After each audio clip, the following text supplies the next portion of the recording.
Hi guys, it is Lindsay here from the Glasgow Football Tour and this is our channel, Football Makes Glasgow.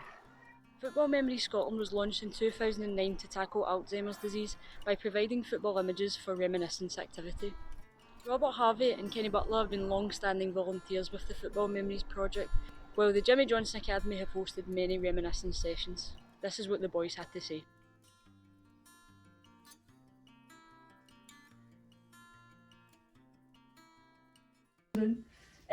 Right guys, we're going to move to Football Memories. We all sort of wear multiple hats around the table, we've all made that pretty obvious. Robert has been heavily involved with Football Memories for a long time. I've been involved in different capacities for the past 3, maybe 4 years now. No, I think 3 actually, maybe I'm pushing it before. And I know that you guys do some Football Memories work here, so for folk that don't know, Football Memories is a dementia project. It exists as sort of reminiscence therapy. I think that's maybe a good way of putting it. The idea is we talk football, we show football photographs, we show footage in the hope that we can trigger some memory recall. And I've seen it firsthand. It would make you greet somewhere. It's a miracle work to me. I think it's incredible the way that it works. As I said, my uncle Eddie, he had dementia for 10 years. We used to watch the old footage with him. There I'm getting upset, but it's alright. It works wonders, and as I said, Robert's been heavily involved. I know he's doing some stuff here, so let's grab Football Memories. Well, I'll tell you a couple, Lindsay, in this very place we're sitting today. As I said earlier on, we've done Football Memories meetings in here with Jim and his team, with Alzheimer Scotland, and you get folk for the community come in, and we've been sitting here around the table, and there's kind of two spring to my mind when you mention that. I've literally done hundreds of Football Memories meetings all over the place, and I think it's fair to say one of the things that happened in here is probably one of the most special I've ever seen. And what happened one day was we were sitting here around the table, all the guys, as you say, with the photographs, a lot of conversation.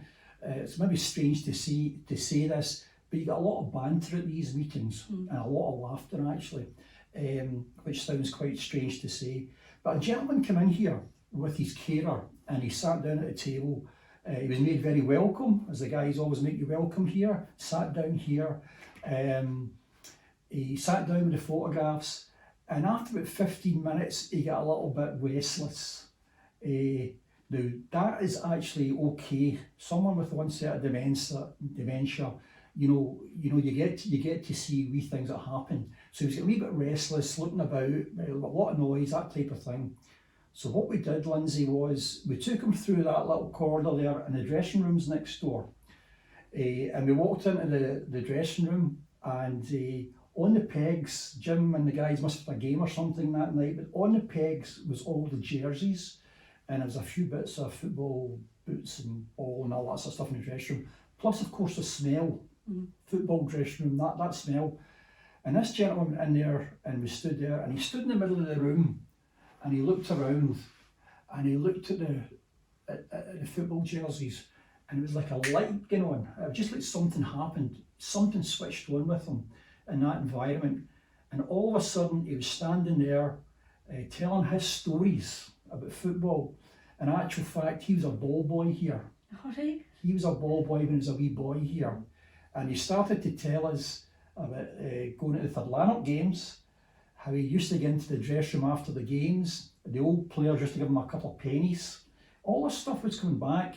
His carer standing there, she's amazed. I was there, one of Jim's friends, Margaret, was there. She got quite emotional seeing all this, actually seeing this happening. But for that period, that gentleman was back. He was back talking about something he truly loved. It was football. And that was something that happened in this environment here. And the other thing that struck, stays in my mind, there's a gentleman used to come in here. He's only probably late 40s, I would say. He had vascular dementia. He always came with his wife. He used to sit down, and when he sat down with the guys, my goodness, this guy was fantastic with Celtic stuff, purely Celtic.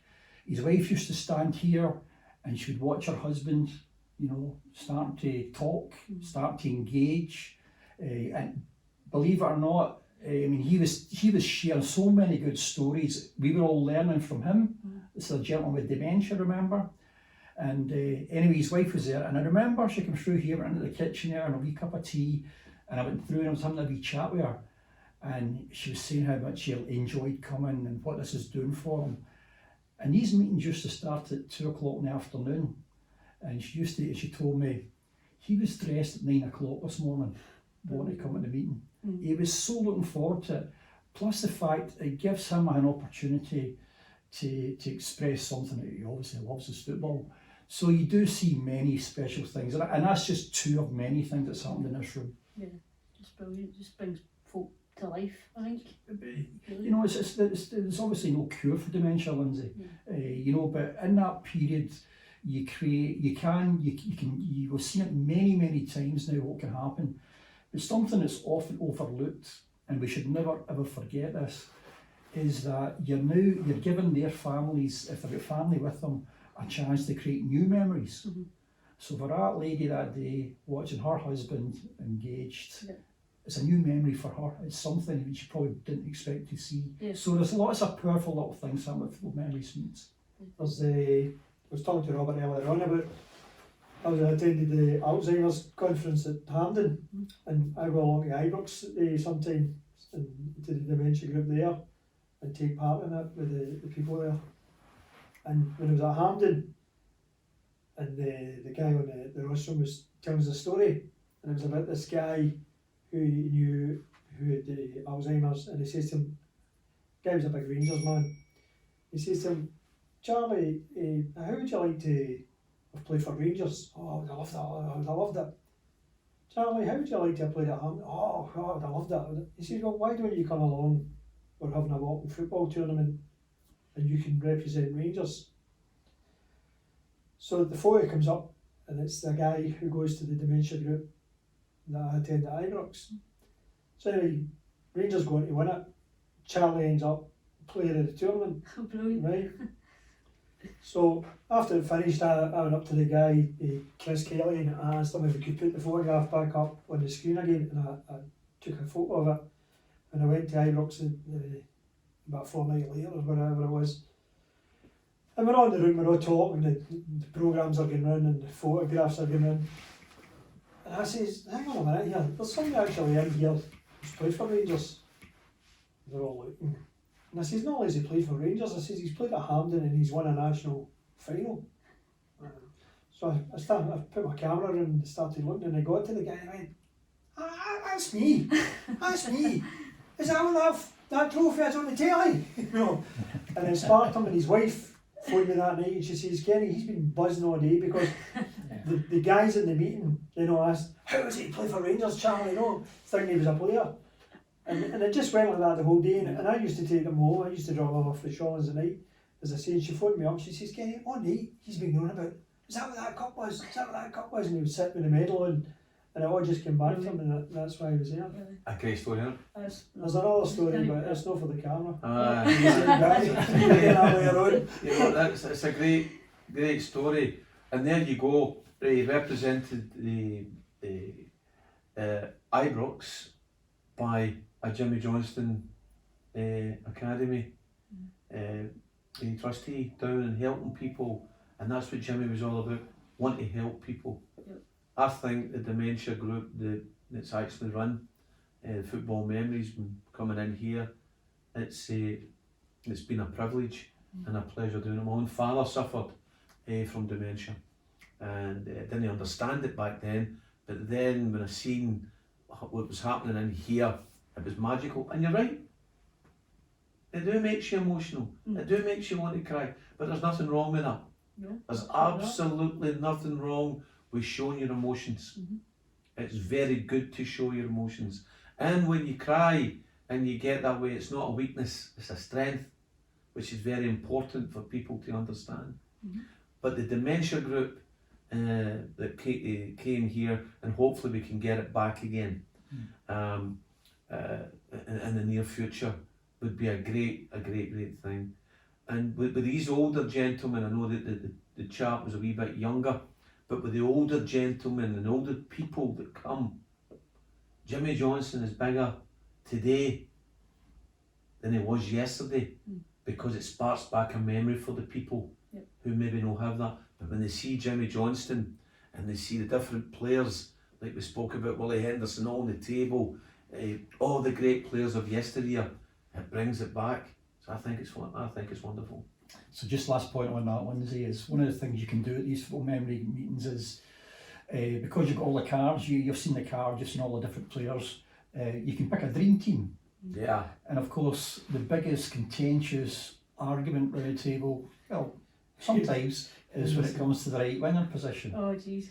And of course, the debate is always who was the best winger. And you'll get all these gentlemen around the table. But what you'll not hear until maybe the meeting's finished is you may even hear some Rangers supporters saying, Jimmy was really the best, wasn't he? But they'll not say that when they're around the table. So Not in front of your pals. not in front of their pals. But no, it's good, and it saves so much for the likes of, Johnstone, Henderson, and all other Scottish players of that generation, that their legacy lives on. Yep. And their legacy lives on in what they do for people who maybe are struggling a little bit. And the last point on it, Lindsay, is don't forget that Football Memories Scotland, or any dementia groups, a lot was set up initially for the partnership with Alzheimer Scotland. It's like everything else, it changes. And now, and I'm sure Jim's seen it, and some of the Kenny's seen the things they do, we have seen more and more, even before the pandemic, you're seeing more and more social isolation, or you're seeing more and more loneliness. So these groups are open to everyone. Jim has said that, this is open to everyone. So it's quite powerful. I'd like to make a wee comment on that as well. See this here, this belongs to everybody.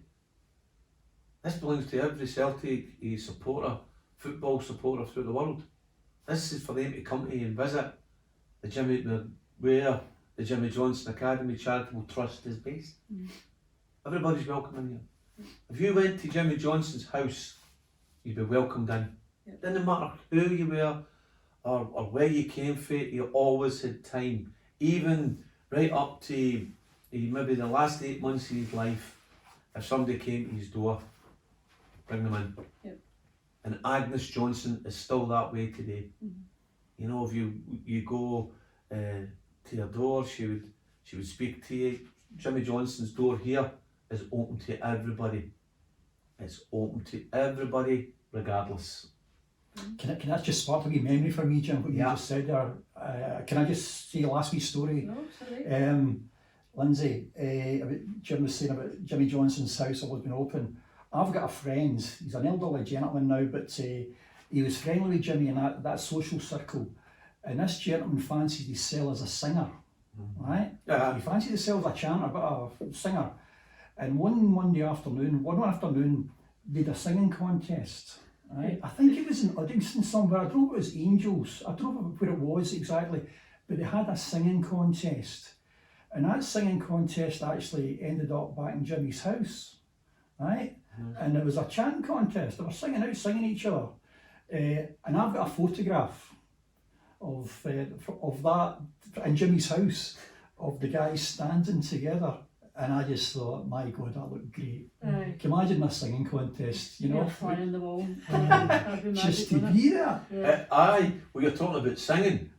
Jimmy's was very friendly with Frankie Miller. Frankie Miller's a famous Glaswegian songwriter, singer, genius. And Jimmy used to sing to Frankie down the phone. Brilliant. Honestly, you'd be sitting there and get Frankie on the phone, but Frankie unfortunately had he had an aneurysm, massive aneurysm, and his speech wasn't there, but he would sing to him, but you could hear him laughing at the other side of the phone. Jimmy Johnstone singing down the phone to Frankie Miller, and you're right, he loves singing.